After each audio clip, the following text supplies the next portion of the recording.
షర్మిలకి మా వైఎస్ఆర్సీపీ ఎంపీ మిథున్ రెడ్డి స్ట్రాంగ్గా కౌంటర్ ఇచ్చారు. షర్మిలని చూస్తే జాలేస్తుంది. షర్మిల దుష్టశక్తుల ట్రాప్లో పడిపోయింది. షర్మిల మా జగన్ అని చెల్లెలైనా ఇలా మాట్లాడేది, తను మాటలు చూస్తే మాకు జాలేస్తుంది.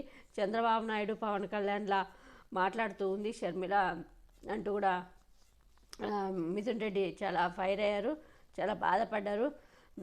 దుష్టశక్తుల ట్రాప్లో పడింది. బాబు లైన్లోనే ఆమె మాట్లాడుతుంది. కాబట్టి మాకు అభివృద్ధి కావాలంటే ఏదైనా ఒక విలేజ్కి వెళ్ళైనా బస్సులో ఎక్కి బస్సులో తిరిగితే ఏమీ తెలీదు. ఏదైనా ఒక విలేజ్కి వెళ్ళి అక్కడ ఒక సచివాలయాన్ని సందర్శిస్తే అభివృద్ధి ఏంటనేది తెలుస్తుంది. బస్సులు ఎక్కి సభలు పెట్టి సభల్లో మాట్లాడితే ఏమీ తెలియదు అంటూ కూడా స్ట్రాంగ్గా కౌంటర్ ఇచ్చారు మిథున్ రెడ్డి గారు. షర్మిల గారి విషయానికి వస్తే, మా ముఖ్యమంత్రి జగనన్న గారి చెల్లెలుగా మాకు గౌరవం ఉంది. కానీ ఈరోజు బాధాకరమైన విషయం ఏమంటే, 16 నెలలు జైల్లో పెట్టిన కాంగ్రెస్ పార్టీని ఆ రోజు షర్మిల గారు కూడా తప్పుపట్టారు.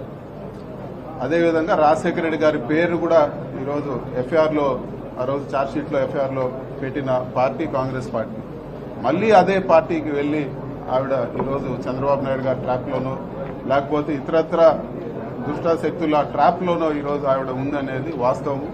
ఈరోజు చంద్రబాబు నాయుడు గారి లైన్ ఏదైతే ఉందో అదే లైన్లో ఆవిడ ఈరోజు అన్ని కార్యక్రమాల్లో కూడా చంద్రబాబు నాయుడు గారు ఏం మాట్లాడుతున్నారో షర్మిల గారు కూడా అవే విమర్శలు చేస్తూ ఉన్నారు.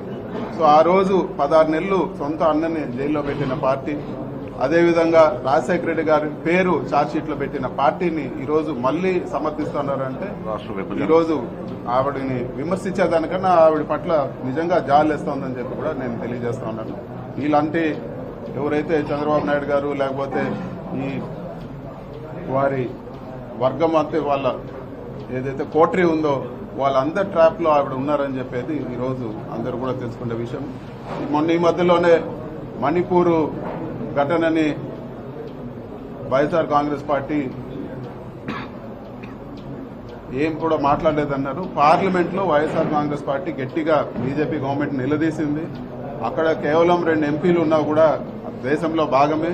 మణిపూర్లో వాళ్ళకు న్యాయం చేయాలి, అక్కడ ఉండే సమస్యలన్నీ కూడా పరిష్కరించాలని చెప్పి గట్టిగా వైఎస్ఆర్ కాంగ్రెస్ పార్టీ పార్లమెంట్లో మాట్లాడింది. అదేవిధంగా అన్ని సమస్యలపైన కూడా మేము పార్లమెంట్లో మాట్లాడాము. కాకపోతే బాధాకరమైన విషయం ఏమంటే, మేమెవరు కూడా ఊహించలేదు షర్మిల గారు ఇంతగా వాళ్ళ రాజశేఖర రెడ్డి గారి కూతురుగా ఉండి ఈరోజు వీళ్ళందరి ట్రాప్లో ఆవిడ పడతారనేది కూడా మేము ఎప్పుడు కూడా ఊహించలేదు. కానీ రాజకీయాల్లో ఇవన్నీ కూడా చూడాల్సి వస్తుందని చెప్పి కూడా మీకు తెలియజేస్తాం.